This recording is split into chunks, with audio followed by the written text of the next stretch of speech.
Organize Me Radio, episode 30, Your Home's Love Language. I'm Naeemah Ford Goldson.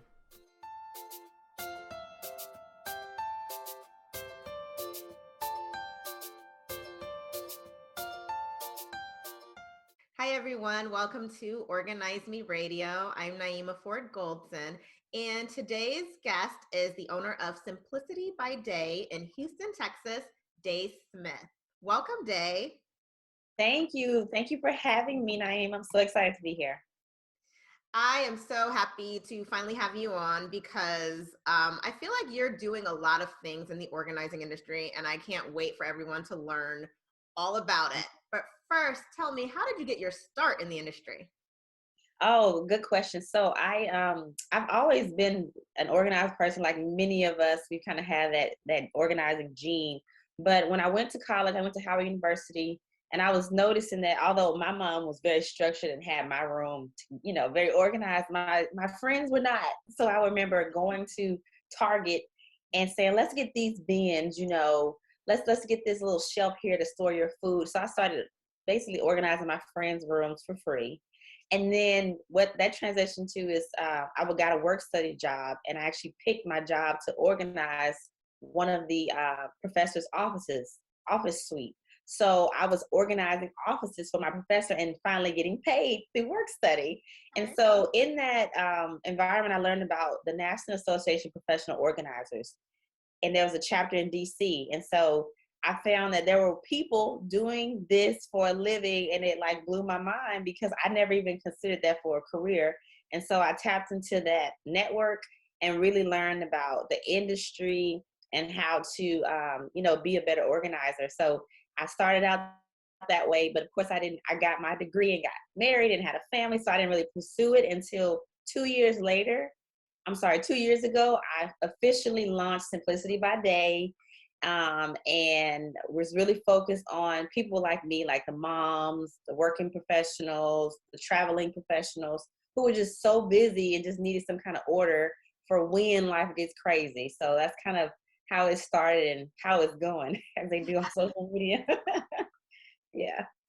I love it because I feel like a lot of us organizers don't necessarily, I mean, maybe now, because organizing is so popular at the moment, there are people who are in high school or coming out of college saying, I'm going to be a professional organizer. But I know when I graduated college years ago, I'm not even going to say when, but I was in the media industry, and same as you, I got married, I had kids, and after I had kids, I was like, you know what, I need to go ahead and start a business. So it's funny how that is for women, because I feel like, there are things in our lives that make us, pivot and just kind of change up what we're doing to do something else. So I agree. I agree. Yeah, yeah. I often tell people, like, before I started the business, I was kind of nervous because I'm like, I got these kids, I got this job, I got this life that is busy. I was looking for other people like me. I'm like, okay, who has kids, a job,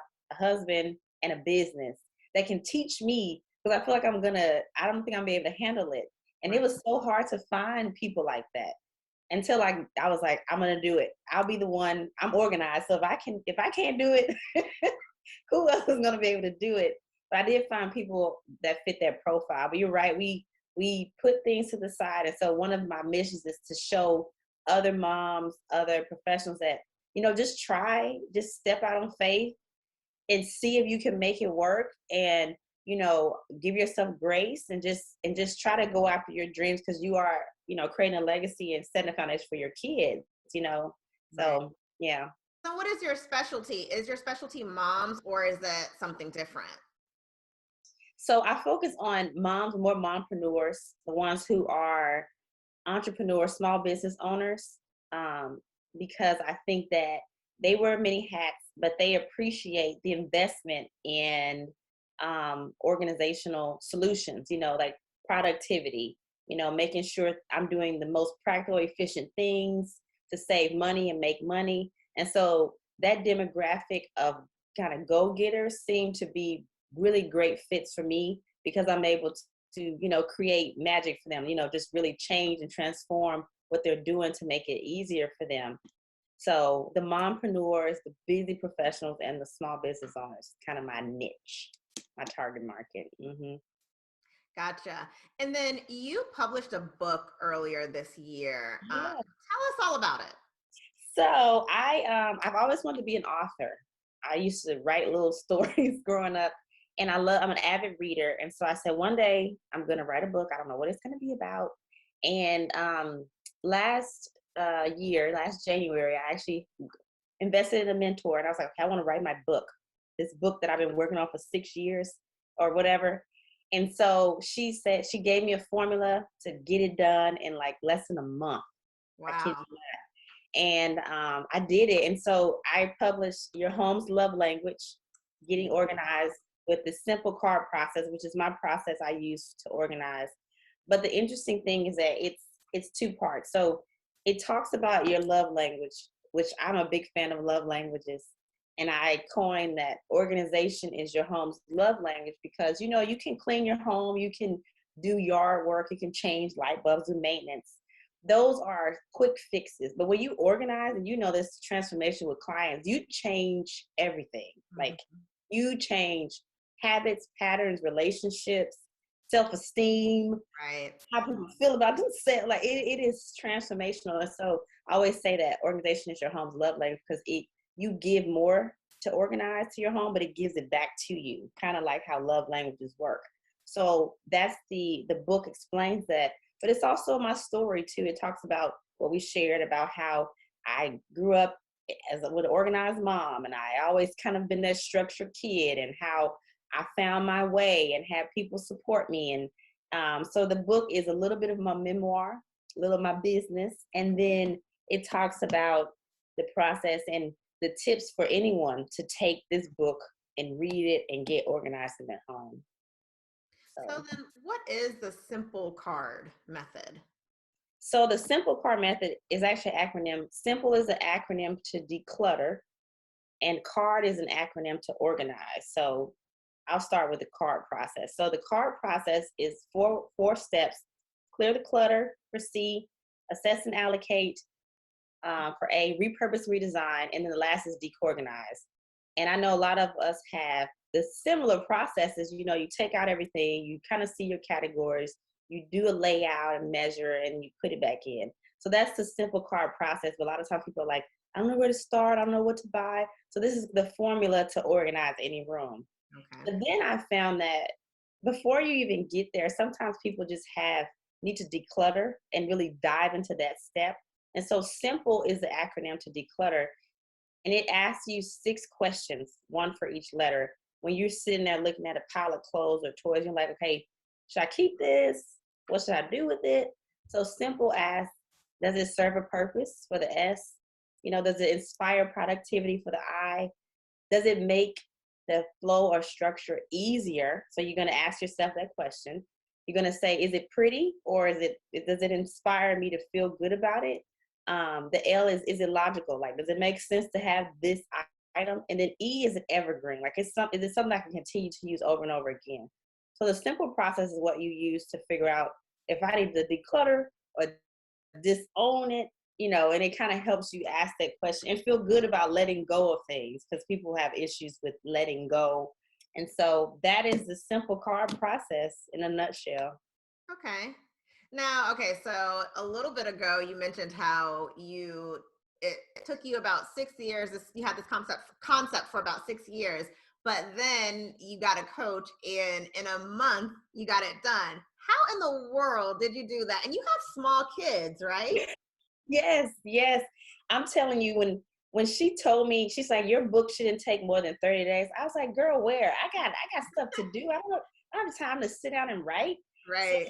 her formula, and I'm gonna give you a little sneak peek for your listeners, just in case you got a book inside of you, which I think most people do. Hmm. She asked me, what time do you get up in the morning? And I said, no, 6, and she's like, okay, wake up an hour earlier and write your book. Give yourself time to do that. So I woke up an hour earlier, but I'm overachiever. I stayed up an hour late too. So just 'cause I was like, just in case I want to get up early. So I would get up at 5, right. And then I put the kids down 8 to 9, right. And before we wrote, we did do an outline. So she said, okay, this is what the book is about, bullet points, just an outline.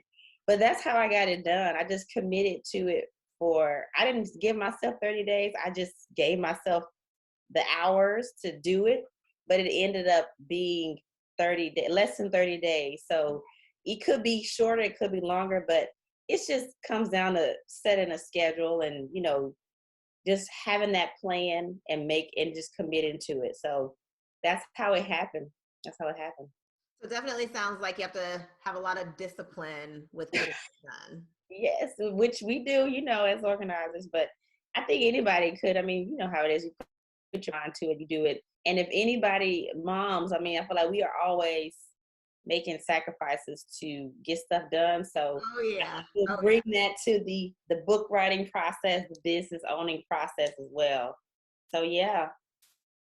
So that brings me to my next question. What was the most difficult and rewarding part about writing your book?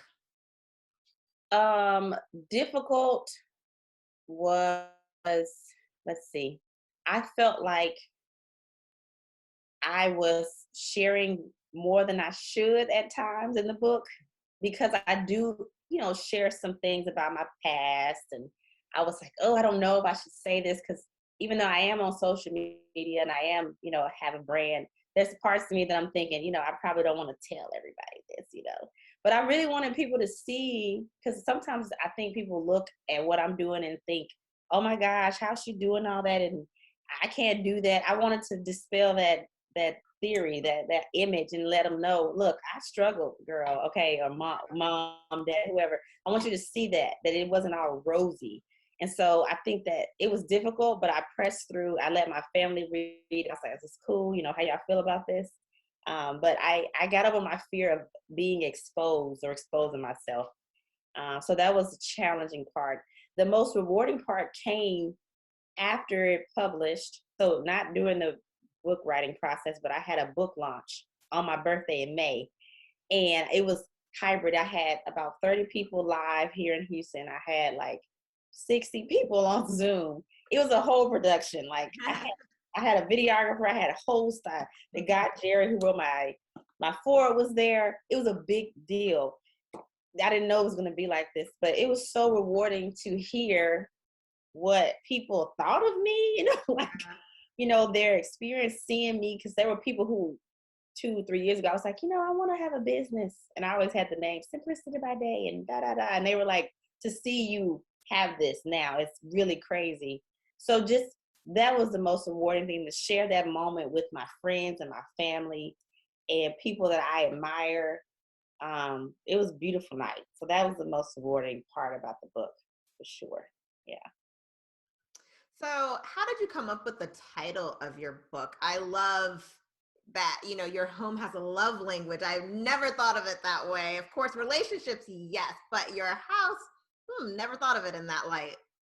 That it just came to me. I don't even know, but I remember thinking of, I used to say this and I put it all on my website, and I was like, okay, I love languages. I love that what the relationship, the concepts around the platinum, I call it the platinum rule, which is not my term, but the platinum rule is you treat others how they want to be treated, not the golden rule, which is treat others how you want to be treated, right? So the platinum rule is a step above, right? You want a platinum album, not a gold album. So the platinum rule is treat others how they want to be treated. So I kind of took that concept and thought about love languages, and it just dawned on me that, the organizational piece is just much more deeper than organize your home is deeper, like I said, than cleaning it or maintaining it and things like that. And so when I picked the title, I was like, I really want this to be the title of the book because I think that it's going to catch people's attention, like love language. Oh, I know love languages, but your home, what's your home love language? Like I wanted it to catch your attention. And I really wanted to coin organization, put it on a higher level. You talked about what I'm doing in the industry. I don't want people to think of us as people that maintain the home and, come and clean my home. I want them to think of organization as really a transformational thing that you bring into your home. And so I was wanting to just kind of push the envelope and raise the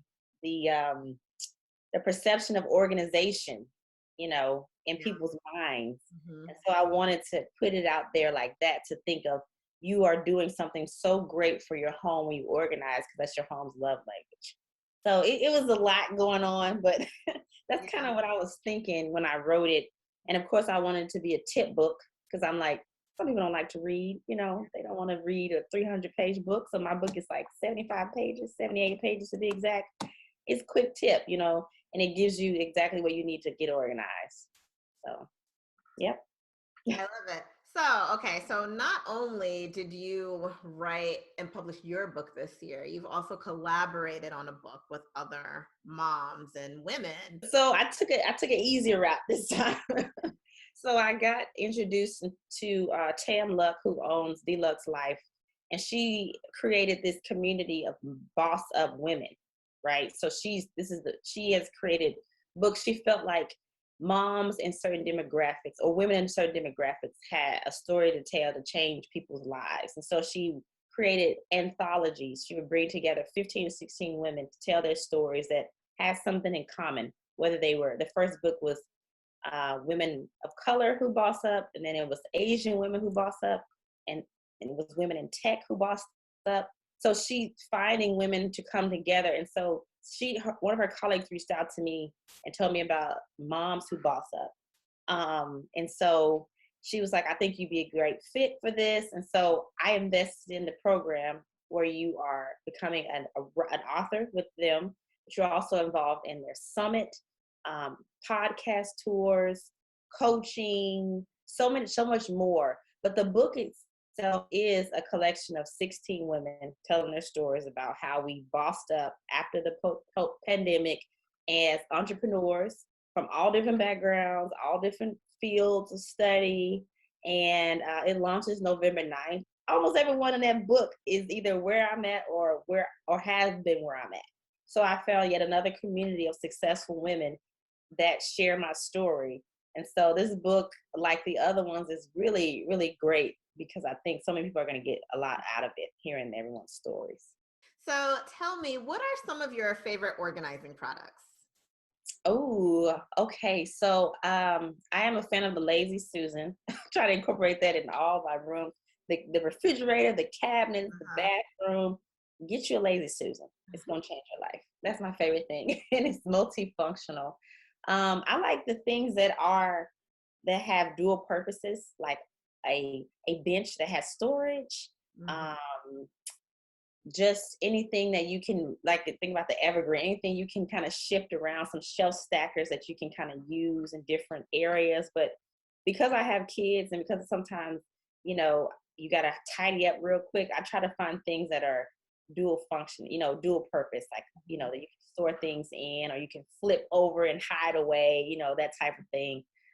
So those are two of my favorite products. I'm trying to think of what else I really enjoy. Because I like to add decor to my organizing, I am a fan of just beautiful bins and beautiful organizing pieces that really are pretty and fit your decor style. So whenever we can find like gems at a random home store or at a furniture store that really fit your decor, that gets me excited, because I'm like, oh, this is so, whatever my client's name is, because it's going to fit their style. So I love when I can bring decor into organization as well. Love it. I love it. I love decor too. I love pretty. Some people call it Pinterest pretty. Yes. Why not be pretty? You want to love it and show it off. Like, oh, look at my pantry. Look at this. I feel like if it's pretty, then you're less likely to mess it up, right? To get it, to keep clutter it up again, right? Exactly. You want to be proud of it. Yes. So I agree with you on that one for sure. So Day, tell me, what is your greatest achievement as a professional organizer? Well, besides the book, which we talked about in depth, I think it's bigger than that. I think that I have taken a step to be an entrepreneur.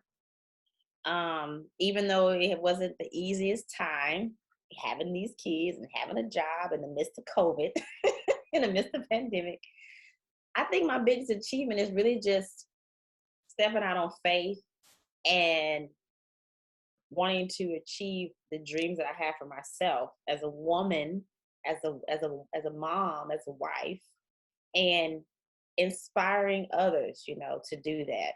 I hope that I am. I think that I am. I've gotten feedback that I am, but I think that'll be something that I will always cherish and be grateful and humbled by, is that I'm doing something that possibly can inspire someone else like me to give them themselves permission to do that too. And so I think we all should be proud of ourselves for that, because I know you guys are all working moms, been in business for yourself for however many years. And if someone was to come across you and meet you, they would be like, wow, she's doing her thing. And, I think that's really, really is a great achievement that we should hone in on, is how we're inspiring others as well. So, yeah. I love it. And you're right, because a lot of us are moms, and a lot of us are in business for ourselves. So that's commendable on its Yes. own, right? So, Yes. Day, I really enjoyed chatting with you. Can you tell everyone how they can find out more information about you?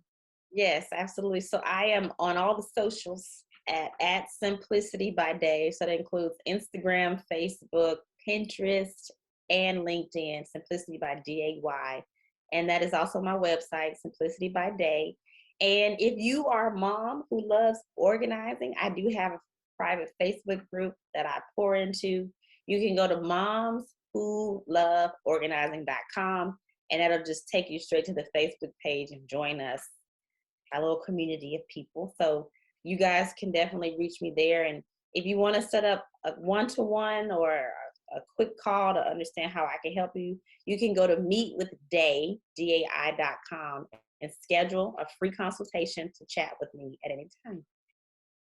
Day, thank you so much for being on the show. Really appreciate it. Thank you so much. Happy to be here. And thank you so much for joining us for Organize Me Radio. Tune in next time for an all new episode.